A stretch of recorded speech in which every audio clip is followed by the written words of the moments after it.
Yeah. So I'm Dr. Himangi Kadlak. I work here as an assistant professor at Dr. Ambedkar Chair, Symbiosis, Pune. We have started online lecture series on Dr. Ambedkar's idea on education, and this is our second lecture, which will conducted or will give a talk by Advocate um, uh, Priyadarshi Telang, and today's topic is Dr. Ambedkar, SDG 4 and NEP. First of all, I would like to welcome you, Advocate Priyadarshi Telang, for for giving your time, and we know that this session will be more enriching session, and we learn a lot more things from you because you have a very diverse, different background of experience and education, and you have very ground level of experience. At the same time, you are an advocate, so definitely you have that experience as well. So with this background, I just welcome uh, first Advocate Priyadarshi Telang sir, and I also welcome to all the participants who have taken a time and shown an interest that to listen to Priyadarshi Telang sir. And this lecture will be, we are recording this session, and every lecture you will get uploaded on our website, and the recording you can get from our website. I will give a brief idea about the center. The center has, this chair has started from December 2023, and it is from Ministry of Social Justice and Empowerment and funded by Dr. Ambedkar Foundation. And this chair third area is Dr. Ambedkar's thought and contribution to education in India. So last 1.5 years, we have been working on issue of education and different aspects of education. We have conducted a lot more seminars, conferences, workshop, and discussions. And now this series we have started, lecture series we have started. Yes, and I would like to invite our chair professor Ajay Chaudhary sir. Sir, if you like to give some kind of two words, and then we can. I will introduce Advocate Telang sir, and then we can start the session. Yes. Okay. Thank you, Himangi, for giving for opening the session, and I really welcome to Advocate Priyadarshi Telang. After a longer time, we are actually meeting, and I know Advocate Priyadarshi since long, so about his activities and his sharpness towards the marginalized sections and their way of understanding is actually his work towards the marginalized section, and he has contributed a lot for in the field of the social justice, I must say. So, giving this opportunity and coming, taking your time and being here and, giving a lecture on a particular topic which has not been touched by anybody.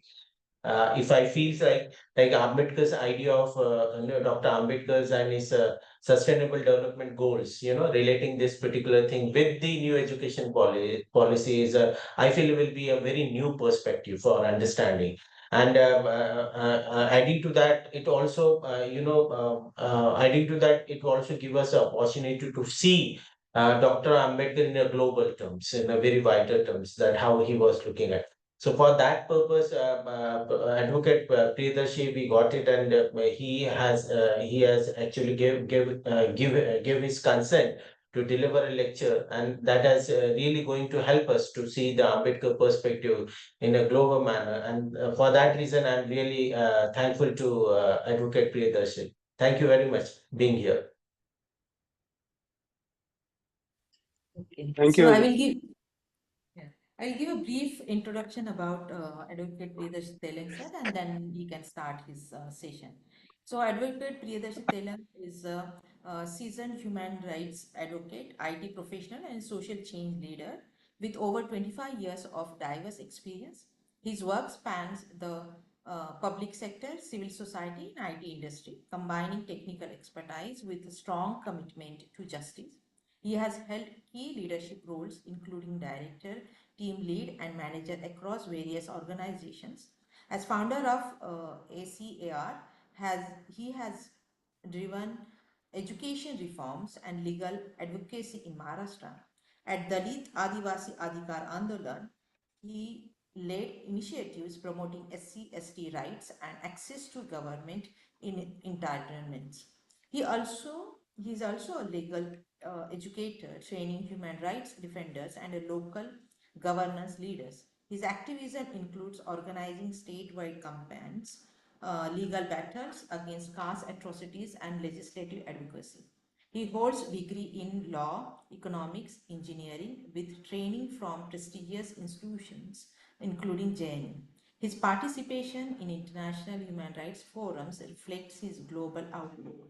Passionate and principled, he continues to be a powerful voice for marginalized communities in India. With this brief introduction, I welcome you, sir, and you can start your lecture. Thank you. Thank you, madam, and thank you, Ajay sir, for giving me this opportunity to interact with students, academicians, and also online participants. When Himangi madam discussed this topic with me, I was little reluctant because as an activist and policy advocate, most of the time or quite often, we are in sort of uh, terms which are not very acceptable by government or institutions. But when we started looking through Ambedkar Centre for Action and Research on policies in a state, and particularly after COVID pandemic, as you know, the data which is being given or reflected in most of the government reports and on the ground, there is a wide difference, and that uh, was very much with the government schools in Pune. uh, the difference of data or not availability of data was not a surprise to us. But what was shocking, almost segregation and emptying of schools uh, for marginalized, for nomadics, for Muslims uh, in the entire primary and secondary education, particularly higher secondary education. Now, and therefore, when Hemangi madam discussed this about lecture series, I jumped in and said I would like to explore, particularly on this topic, combining SDG indicators and targets, and also how it's been adopted into new education policy. If they are adopted, what sort of uh,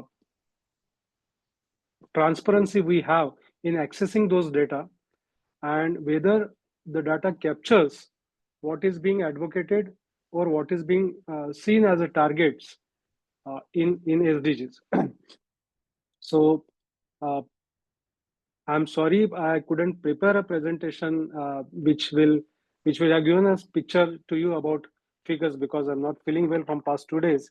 But I will try to give you some sort of, and I will be slow while discussing those figures with regarding to enrollment and teachers' availability or the infrastructure with you. Particularly those data sources are no doubt the UDICE website, and also the important data source which is being compiled by Department of Economics and Statistics under Finance Ministry, and which is being published continuously every year as socio-economic review for every districts. So while looking at those figures of UDICE and socio-economic review, we will try to see how these targets, whether they are captured. If they are captured, it covers the entire picture skew of the education in toto, and if not, what are the gaps and what can be probable solution to it. So as you all know, Dr. Ambedkar himself was exemplary in education. What uh, he was the maybe he was the first in South Asian to hold a double doctorate in economics. We may find two treatises of problem of rupee published. One was published by Dadabhai Naoroji and other was published by Dr. Ambedkar. So on monetary economics, we don't see any other sort of publication apart from Dr. Babasaheb Ambedkar in those early days. So he not only advocated for universal education, quality education, but he also exemplified and sort of given a model by establishing People's Education Society and establishing institution through that society. So diverse people from different background were part of those institutions, and many have helped them, Dr. Ambedkar, in establishing those institutions. If you go through the letters written by Dr. Ambedkar to Chitre, you will see that how he was observing small details so that he could develop infrastructure for the schools, whatever the auctions available from the military areas, whether benches are available, other infrastructures, doors are available, woods are available, and he will write on those details to Chitre to find out and ask him to go and sort of get those material things to develop the schools. Though he was not having finances for that particular materials, he used to uh, uh, raise funds from the people around him. And also, you know how he has fought with Lenin Todt for scholarship, higher education scholarships. So he is a great example that education can empower people not only socially, culturally, but also economically, and can lead to future prospects. So, and this sort of vision of Dr. Ambedkar was very well uh, encapsulated in SDG goals as one of the administrator of uh, uh, United Nation says that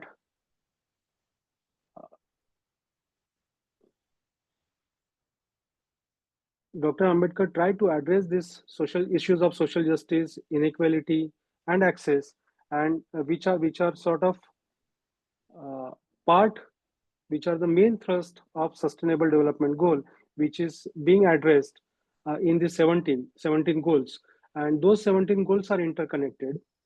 Particularly, if you see SDG 10, which talks about reducing inequality, SDG 16, which talks about peace and justice, SDG SDG 1, which talks of no poverty.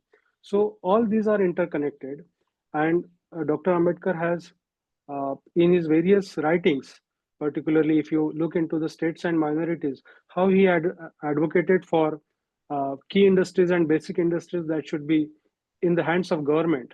He has not completely denied the private participation, but he was very much advocating that key and basic industries should be in the hands of government, so that uh, the services like education and health can be catered. Insurance, he very much stick to the idea that insurance should be owned by the government only, and all people who are earning their livelihoods, who are in the employment, should mandatorily go for insurance. That he was advocating, so that the benefits can be extended to all marginalized, all people apart from caste and creeds in education, health, and housing. So, so the United Nations Development Program Administrator, H.M. Steiner, has categorically stated that Ambedkar vision of equality and social justice echoes the ambitions of United Nations 2030 development goals. And therefore, it will be interesting to see not only the SDG 4, which talks about quality education, but all those interconnected SDGs. But today, we will try to limit ourselves to SDG 4 and sort of the targets which are being expressed categorically in quality education. So if you see the SDG 4, there are 7 targets which talks about and they are outcome-oriented targets, which talks about free primary and secondary education, equal access to quality pre-primary education, affordable technical, vocational, and higher education, increased number of people with relevant skills for financial success, elimination of all discrimination in education, universal literacy and numeracy, and education for sustainable development and global citizenship. And the means of achieving these targets are three: that build and upgrade inclusive and safe schools, expand higher education scholarship for developing countries, and increase the supply of qualified teachers in developing countries. So we will try to limit our discussions around these targets and means of achieving these targets, so that we can link it with how new education policy provides the framework, whether it gels with what SDG is talking about, what Ambedkar's idea of about education is, and if at all it gels with how it translates at a ground level. So you all know the recent development or the recent friction among center and states with respect to education. On one hand, Tamil Nadu state has categorically said that we won't go along with new education policy. We will have our own state education policies. Though the education policy talks about learning in mother tongue, but we can see and witness in Maharashtra how Hindi imposition was carried out by the government, which was taken back again, and then again there was a flip-flop, and Chief Minister is saying, yes, we have taken it back, but there will be education in Hindi medium as well. So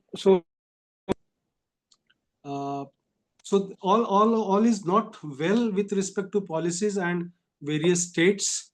Karnataka, surprisingly, is also saying that we will formulate our own policies. In Maharashtra, when this new education policy was sort of rolled out in July 2020, at that time it was not discussed in totality in the parliament. However, it was rolled out, and then government of Maharashtra, the then Chief Minister Uddhav Thackeray, has formulated a committee that how implementation of education policy will be held in the state. So, so we will try to figure out with respect to primary education what SDGs are talking about, what Babasaheb is saying about all those things, and what new education policy talks about it and how it's going to help in achieving those targets. Now, before going to all those possibilities and exploration, I would like to cite some figures which are there from, as I said, district socio-economic review. So we started after pandemic, we started looking into the PMC schools, and as I said, UDICE captures the enrollment ratio. It also captures the teachers' availability and infrastructure. Now, when you see UDICE data on website, it usually shows there is a huge enrollment, 101, 103, and so on and so forth, right? But when you go and physically try to check those figures with education department in Pune Municipal Corporation or the schools, the keeping of records is certainly different. For example, in Maharashtra, the nomadic tribes are classified as VJNT and all. However, when it reflects in the UDICE, they are being reflected as OBCs. So if you try to understand the enrollment of nomadic tribes or Vimukta Jati and nomadic tribes, then you won't get figures from the UDICE data, right?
Sound. Sorry, there was a bit power failure. Yeah. So, so if you see the enrollment of Pune city in 2010, the enrollment in primary for scheduled caste students, the figure is 74,880, out of which girls were 35,418. Now, when you see the enrollment of higher education after 10 years, particularly in 11th and 12th, then there is a huge drops, and it is 8,725, out of which girls are 4,289. So on only 12% you see the enrollment in higher education. So if you give concessions that most of the students have gone for vocational education or professional education or other things, even then there is a huge amount of dropout. And these figures which are there in a district socio-economic review are not being reflected neither in UDICE nor in SDG reports. So there is a gap in reporting and the sources which are there with the governments. So there is no coordination with the statistics department, which is collecting most of the information on various like farming, schools, self-help groups, and so on and so forth, on education as well. And that is not being reflected in UDICE. That is not being reflected in SDG reports. And what SDG reports are saying, that there is an enrollment of 101 or 103 for 2022-23 reports which are being submitted by government of Maharashtra to Niti Aayog. But Maharashtra is placed as a front runner as compared to Delhi and Kerala. Now, if you look into the various other aspects like budgetary allocation, we are lagging behind. We are lagging behind than that of Kerala. We are lagging behind than that of Delhi, or we are lagging behind than that of the smaller states like Telangana, right? So the budgetary allocation, right from Kothari Commission to the first education policy in 1968 and later on in 1986, and now in 2020, we are talking about 6% of GDP should be allocated for education, 3% for health, and that way there were many campaigns in the past few years that 9 is mine. However, India has not gone beyond 4.1, 4.2%. And the same is with respect to Maharashtra. The total expenditure, if you see, it is not crossed beyond 10, 11, 12%. Whereas in many other states, even the states like Jharkhand, they are doing comparatively well than that of Maharashtra in terms of spending. And in 2018, 2015 SDG was accepted at a United Nations level. In 2018, SDG tracker was initiated, and this SDG tracker, if you go and see at a world level, then there is a statistical fog. I mean, uh, you all know the census is not being conducted. The census captures most of the data with respect to household income and uh, sort of other surveys also do capture those data. And there is a classified information with respect to scheduled caste and scheduled tribe. Though now government is talking about caste census, but this classified information used to capture that how many uh, higher educations among scheduled caste is there, and so on and so forth. So is their publication by Ministry of Education on higher education data as well. But if you try to compare this higher education data, national average, and that of Maharashtra's enrollment in higher education, according to Ministry of Education report 23-24, in is less than that of the national average, right? So why this is happening? I mean, Maharashtra was a model state for many of those models given by various committees, right?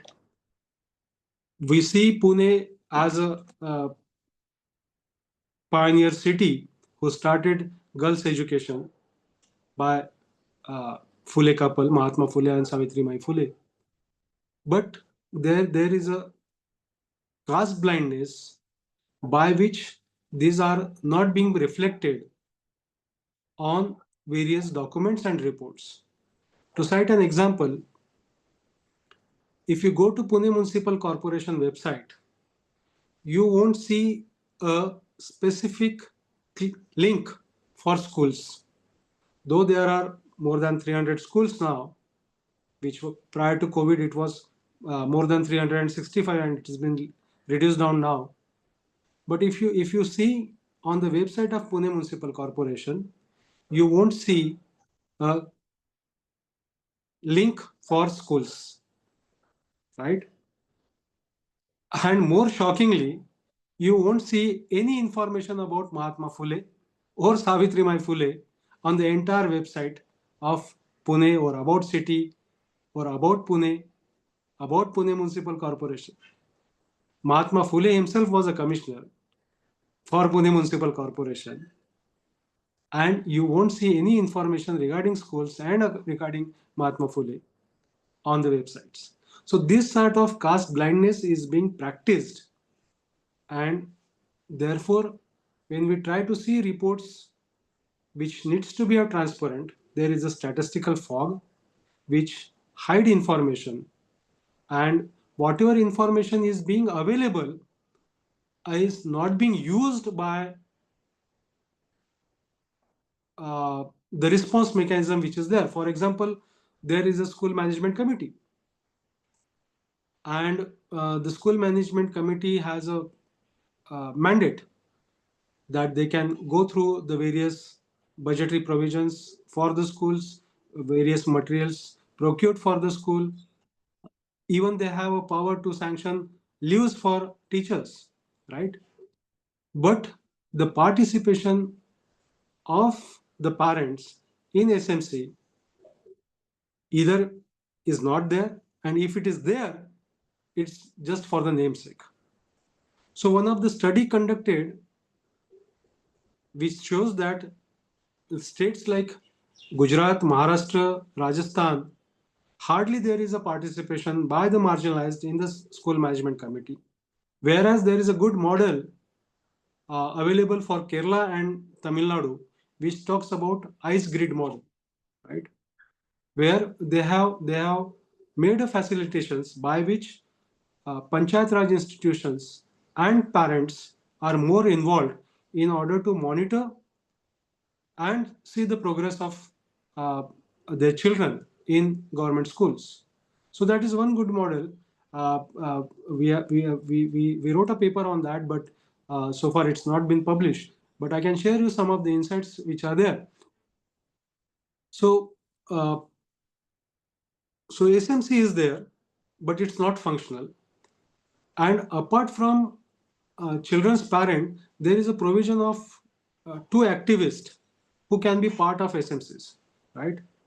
But while most of the schools we visited or where we tried to find out such participation, it is the activist who is coming, he has nothing to do with education, right?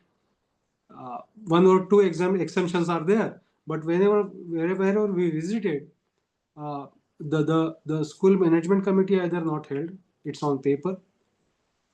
The members who are part of SMCs, hardly they visit or hardly make they monitor and try to see the functions of SMC in totality. So though there is a mechanism, the implementation part is missing over there. The next part which I would like to address in today's topic is about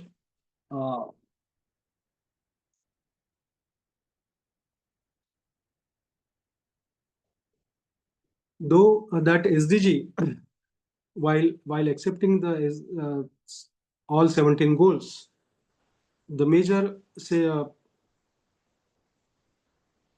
sort of sentence was leave no one behind, and it was a transformative promise by the SDGs of SDGs. And if you see the Dr. Ambedkar's idea of education, he certainly advocated that education should be free and quality education for all. And from the figures which we have gone through, either at Pune Municipal Corporation level, at UDICE level, what we see is there is a gap because UDICE only collects the enrollment, infrastructure, and teachers availability. Now there are 7 targets which are there in the SDGs. Now these are not being collected at a UDICE level. So that gap is there. So UDICE should be extended to collect those data, because if you see ACAR report, it in many of the ACAR reports it will say that student of 8th standard is not capable of doing mathematics of 3rd standard or 4th standard, right? So reading and mathematics is one of the target and indicator in SDG, but that is not being collected at a UDICE level.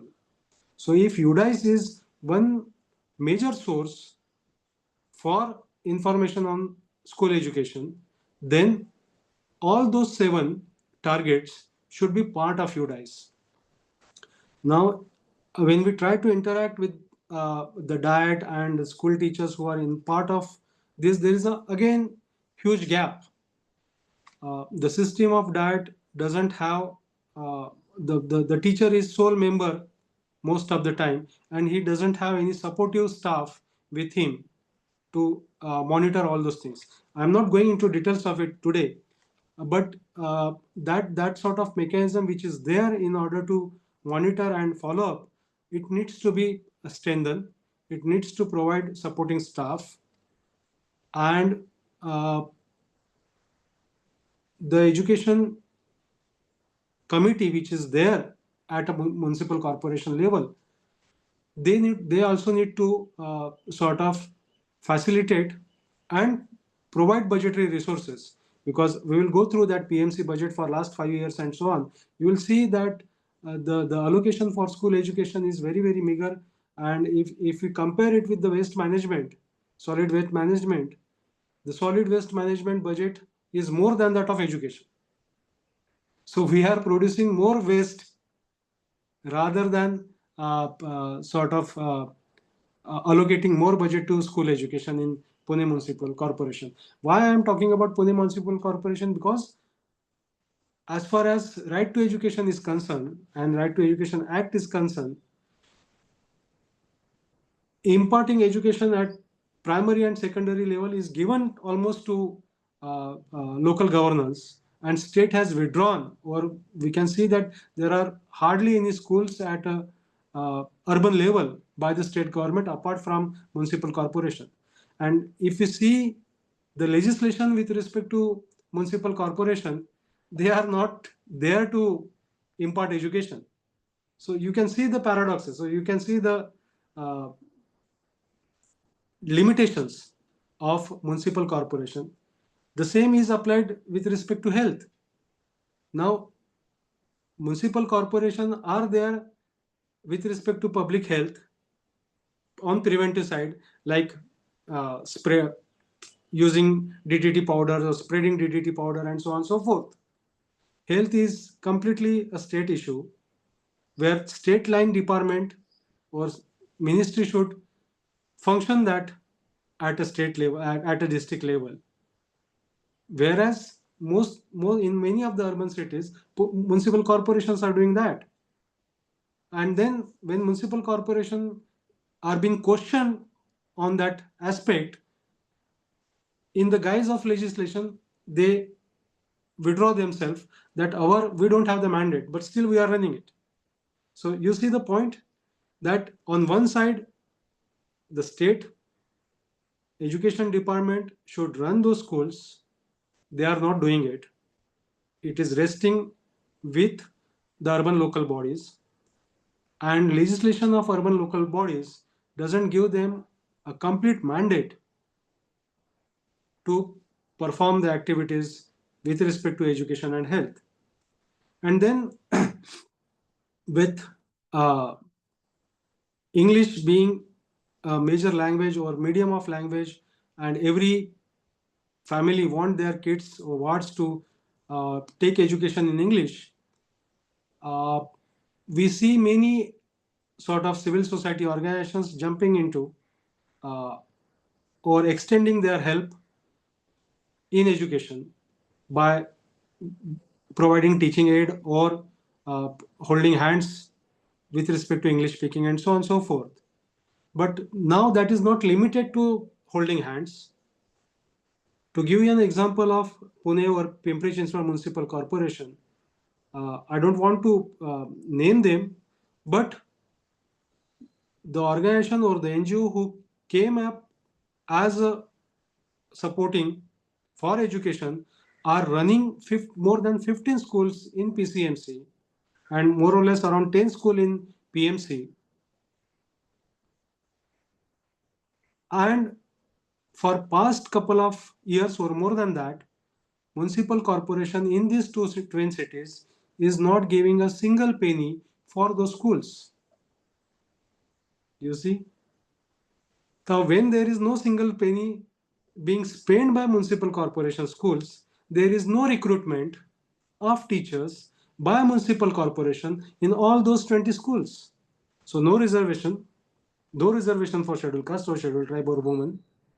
And these NGOs are running those schools, just their staff can speak Tama English, nothing else. We don't know whether they have gone through the trainings of D.Ed or B.Ed or something like that. And if they are conducting any extracurricular activities, or if the activities, they need to spend money on that activities, now they are charging the students. So the NGOs who came to support children for educations are now running the show. And PMC or the state has completely withdrawn themselves from imparting education. So we don't know whether data of such schools are in the public domain, or if it is being collected, what is the quality of teachers over there, what is the teachers availability of over there. And in recent times, you all have witnessed that many schools has been stopped, and the teachers student ratio, in order to suffice that, we have come up with the concept of Shikshan Sevak.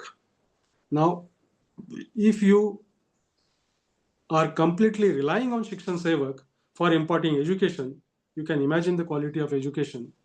And if the indicator is saying that the education should impart, that they should vocational skill or skills which will give them financial services, Shikshak Sevak or institutions without limitations, I mean, with limitations on budgetary allocations, these are not going to help, right? And though there are very much sort of education policies talking about that now 10+2 pattern is being reflected at a preschool or primary and then secondary or medium and secondary, the 12 years are still there, right?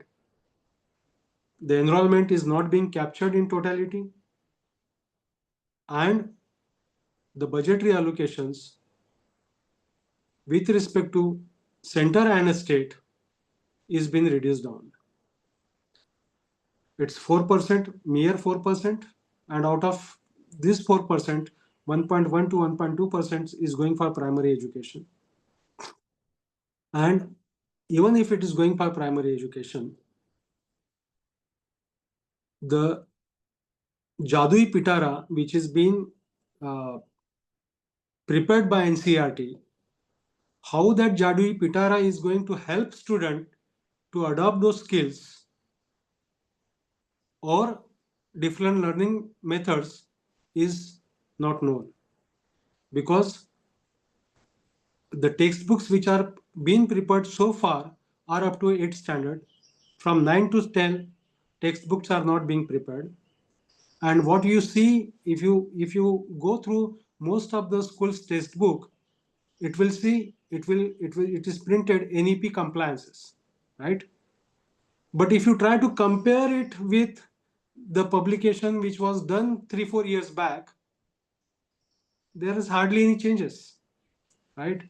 You are for students, you are started taking cooking classes or music classes or judo classes or karate classes, so on and so forth.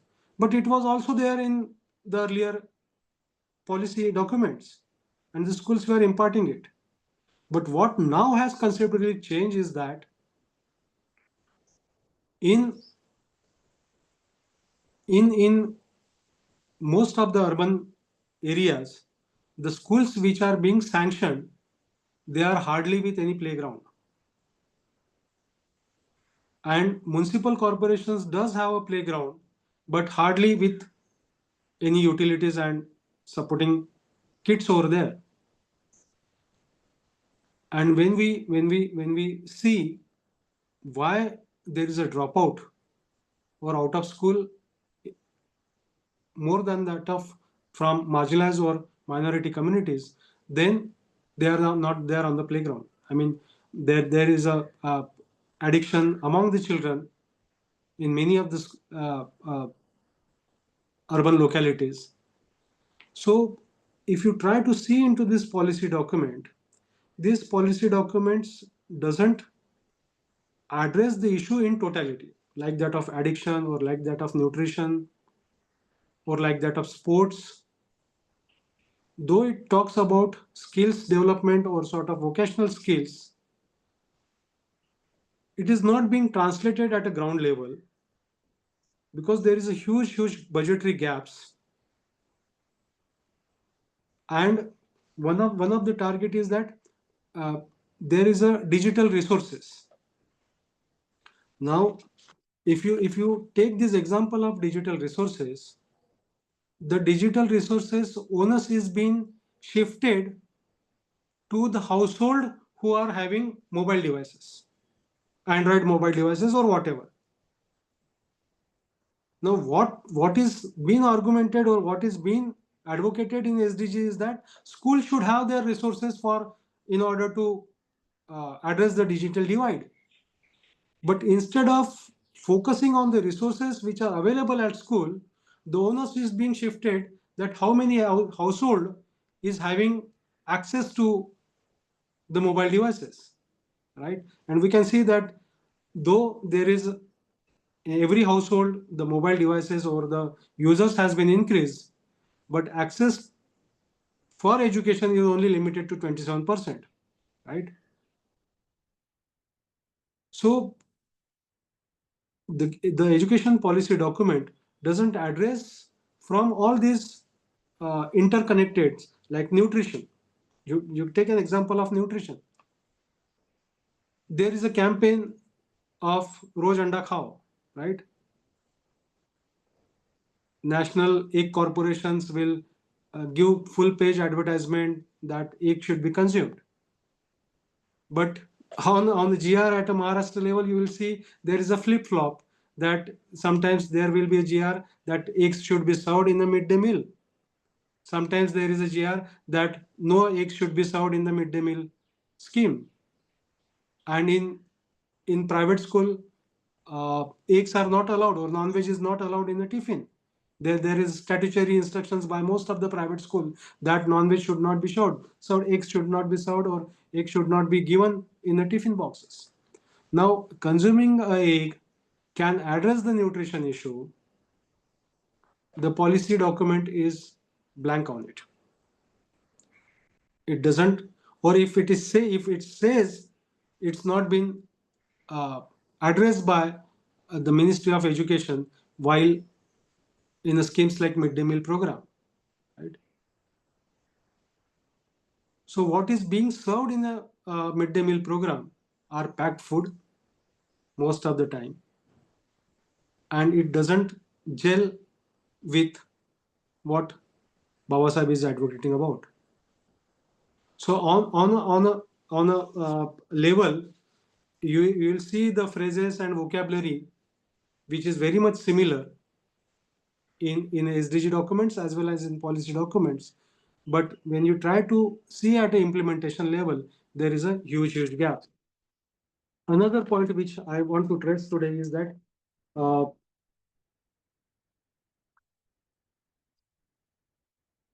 the scholarships programs and the schemes which are there.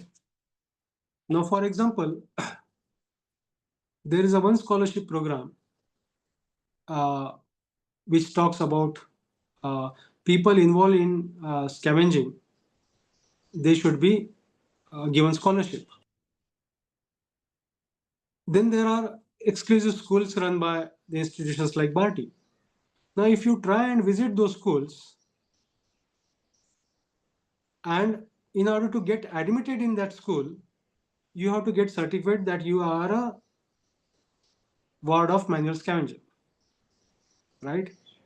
And according to law, or according to the statistics given by the government, we don't have manual scavengers.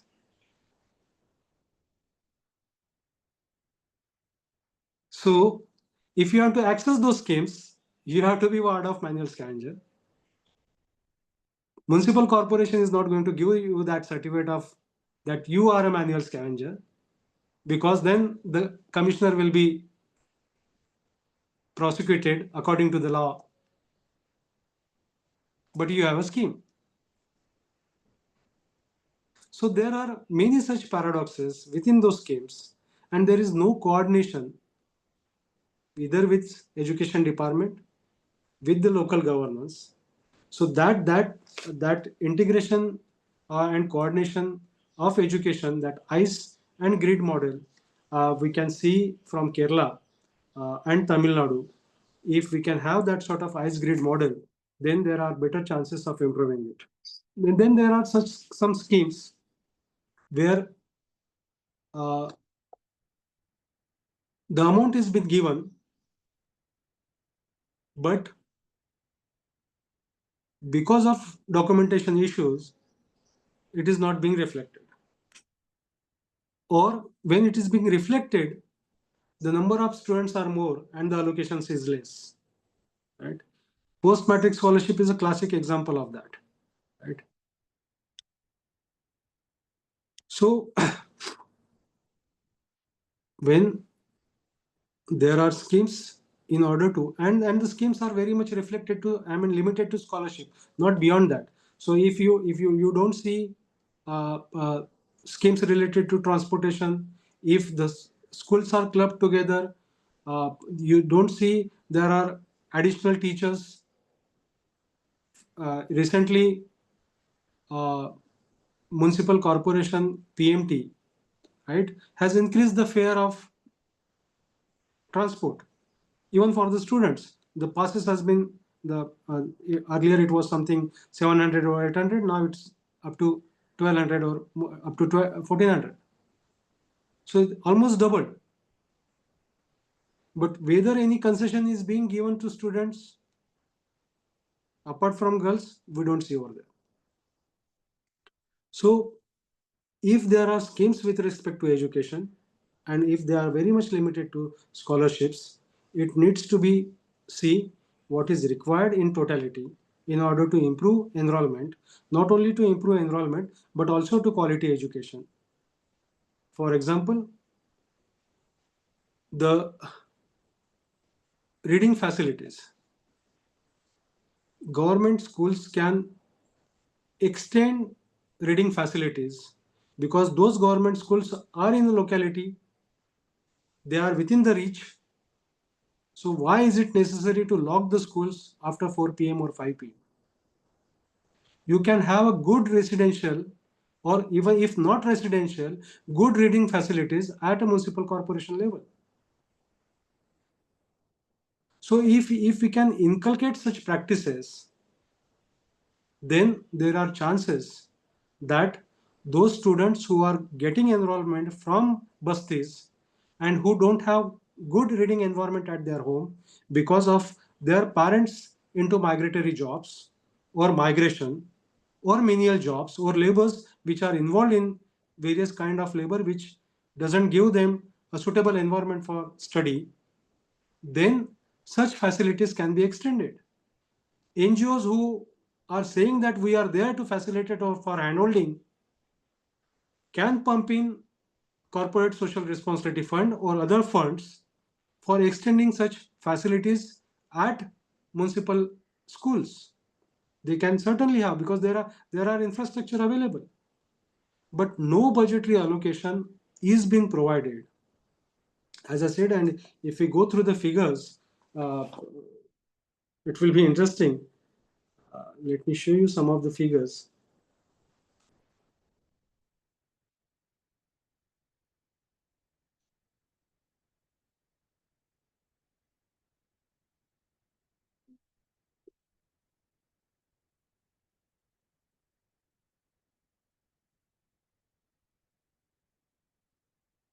So, for example, in 2000,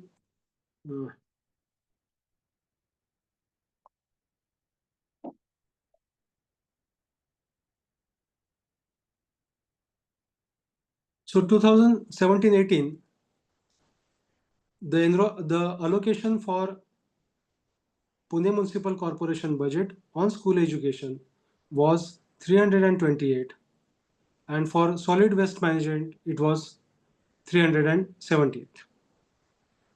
So hardly any difference. I mean, always the school education figures are less than that of solid waste management budgetary allocation. And most of the schools, if you see, are up to 8th standard. Hardly there are schools, only 17 schools are there where 9 and 10th, you can enroll for 9th and 10th. So in that scenario, and if you go through some of the schools data, then you will see that in most of the schools, I mean, if there are, if you see the enrollment of scheduled caste in Pune city, 64% of the scheduled caste students are enrolled into uh, Pune Municipal Corporation schools. 14% enrolled into private school, and almost similar amount, 15% are for uh, self-finance schools.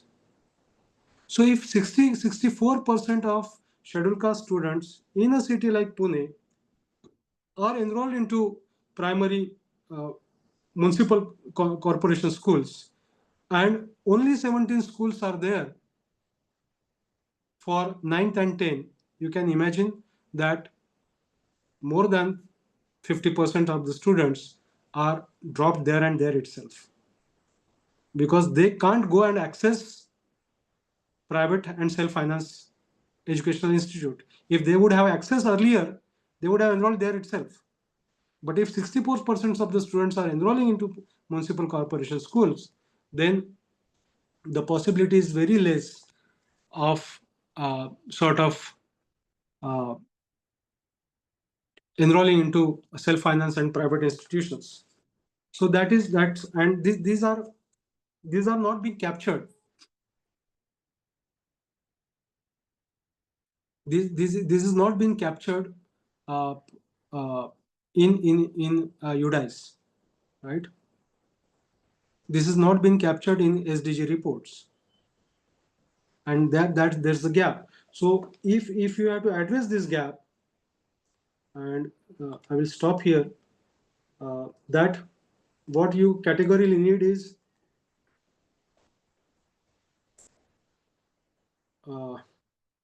what is required is that the indicators or targets which is being mentioned in SDG, that needs to be reflected first and foremost in UDI's website.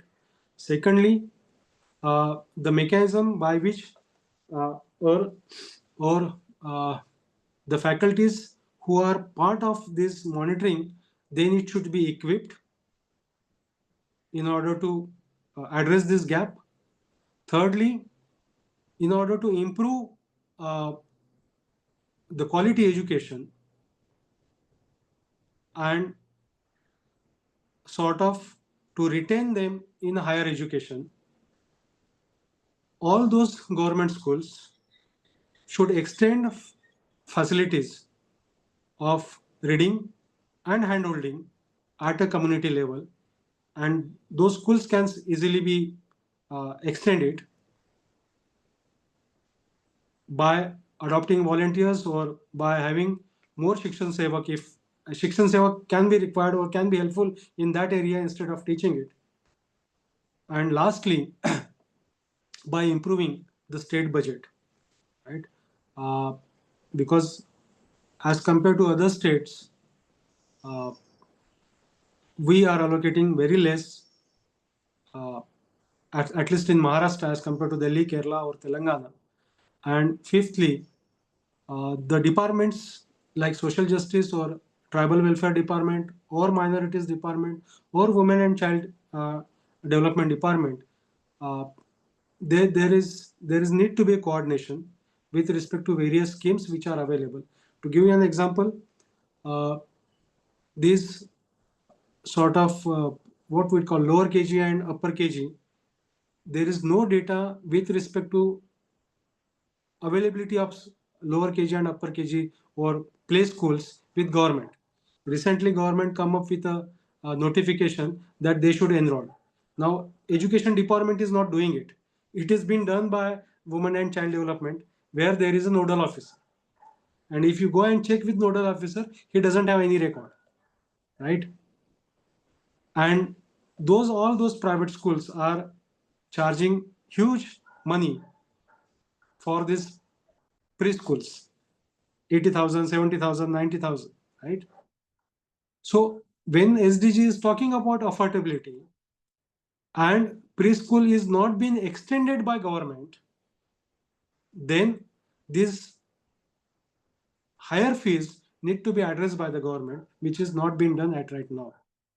There is no as such control over these preschool schools, and that needs to be addressed so that the enrollment or what new education policy is talking about preschools can be uh,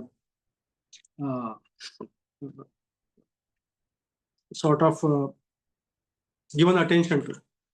Another point which I would like to just uh, reflect on is uh, national curriculum framework and so on and so forth. Uh,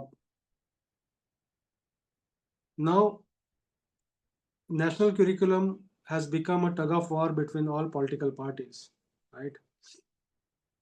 The cadets who are there in the school, uh, marching in a parade, saying left, right, were disciplined. Now, by adding extreme left and extreme right, the entire citizens are under threat by various legislations and the way state is being approached. So, approaching this subject.